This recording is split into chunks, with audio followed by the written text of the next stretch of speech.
Millions of people take them in a bid to boost their well-being, but when it comes to dietary supplements, I have always been a skeptic. Over the years, I've seen so many of these pills or potions hailed as the next big thing, only for them to come to nothing, or even in some cases to make your health worse. Take beta-carotene.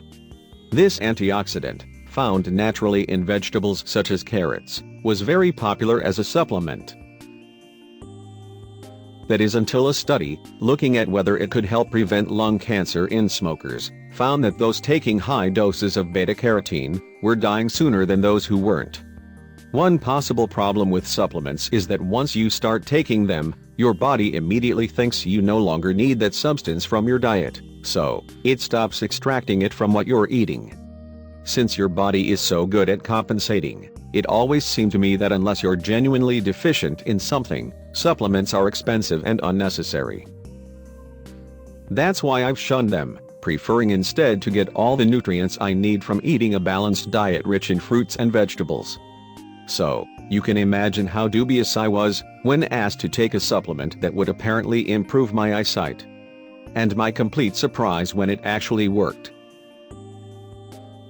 We were intrigued by some groundbreaking research at the Nutrition Research Centre Ireland, at the Waterford Institute of Technology, that suggested that by boosting our intake of certain nutrients you can actually make your eyesight better. Their research centers around a part of the eye, called the macula. This is the spot near the center of the retina, the layer of light-sensitive cells at the back of the eye, which is responsible for your central vision. It is coated with special protective pigments, also known as carotenoids, which act a bit like a sunscreen for the eye, and are largely derived from the food we eat. Previous research, with supplements focused on people who have age-related macular degeneration, AMD, an eye condition where the light-sensitive cells in the macula start to break down. It is incredibly common, and the leading cause of sight loss in the UK, but there is some evidence that by boosting your intake of these pigments you may slow its progression.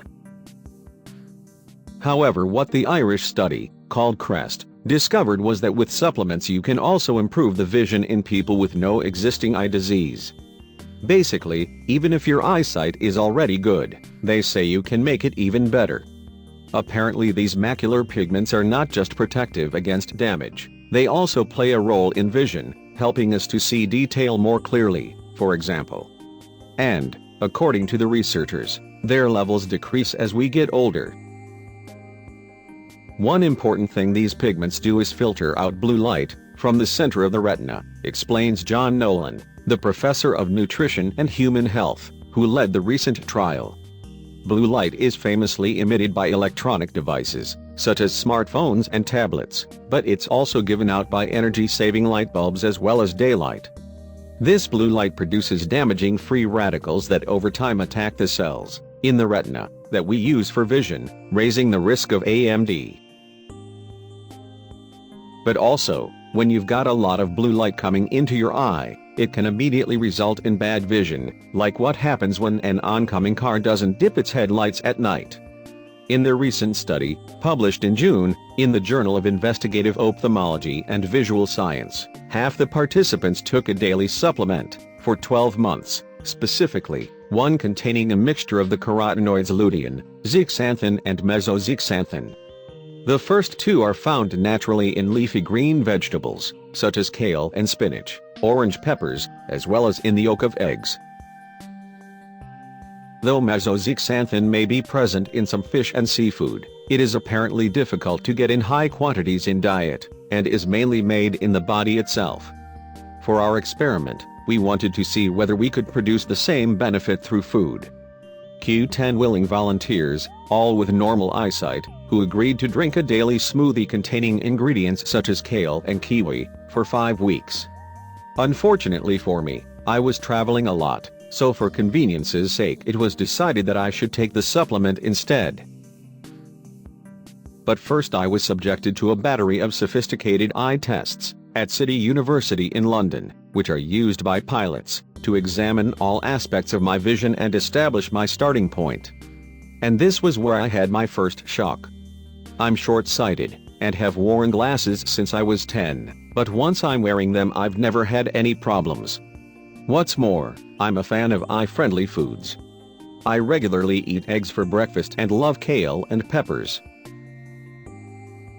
But when I took these tests, where, for example, you are shown very faint, colored arrows zooming around, and you have to determine which direction they are going in, they found that while my eyesight was generally what you'd expect for my age group, my ability to detect the colors yellow and blue was considerably worse than average. It was very poor. The damage may have been caused by the fact that I was, unknowingly, a type 2 diabetic for several years, until I lost a lot of gut fat while intermittent fasting. It was worrying, but the real surprise was to come later. After 5 weeks of the smoothie diet, our volunteers were given blood tests which found raised levels of lutein in their blood, but there were no significant improvements in their eyesight. It's possible that guzzling these smoothies for a bit longer would lead to more noticeable improvement, but from our brief test period it was too early to say.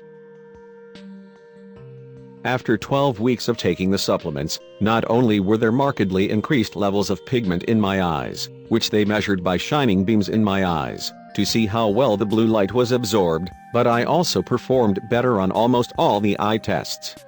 My contrast sensitivity had markedly improved, that is, my ability to see objects that may not stand out much from their background. It's what helps a driver read a sign in the distance.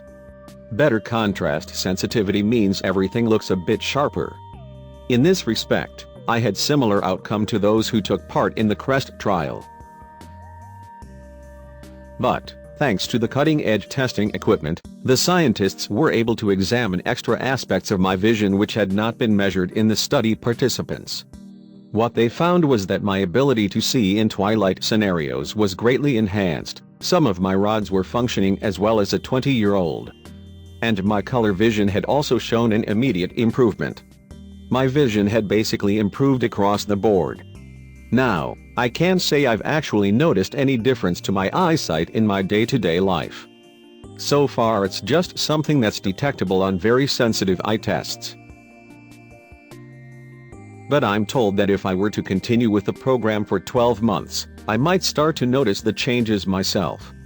It's also possible that by boosting my macular pigments in this way, I will reduce the risk that I will develop macular degeneration, as people with this condition are also thought to have low levels of these pigments in their eyes. So, now I am facing a dilemma. Do I keep taking the supplements, despite my previous reservations? After all, they're not cheap at around £45 for 90 tablets. And more than that, I don't really want to take more pills than I have to. Professor Nolan says that supplementation could be beneficial for people as young as 30. Because of pesticides and modern farming techniques, food is not as nutritious as it used to be, and we can't get enough of these carotenoids from a normal diet, he says. We're also living longer and are exposed to more damaging blue light than before. But John Barber, professor of optics and visual science at City University, who carried out my eye tests, is more circumspect. I'd be tempted to say you could achieve the same results through diet, but if you can't get mesozeaxanthin through diet, then supplementation could be an option.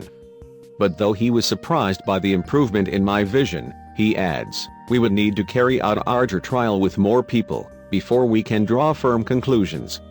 I still haven't made up my mind about what to do. I've made an effort to boost the greens in my diet, and I'm slowly working my way through the leftover packets of supplements. What I'll do when they run out, I've yet to decide. But I'm certainly less skeptical about their benefits than I was before.